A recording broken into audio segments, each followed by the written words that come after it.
Đây nó cùng màu đó, coi chừng lộn nha.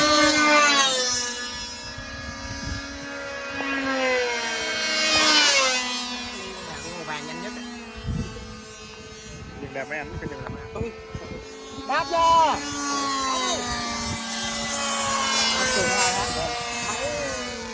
Cà xưa bay.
Chưa vậy mà đi.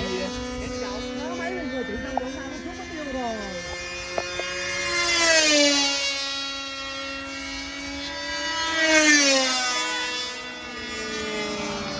Wow.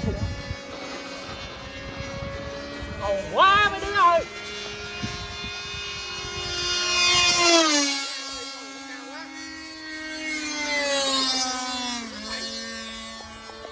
Con nào đó?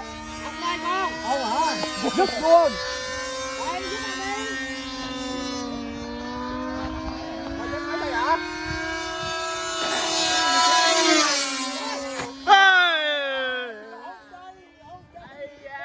Hai chiếc né nha.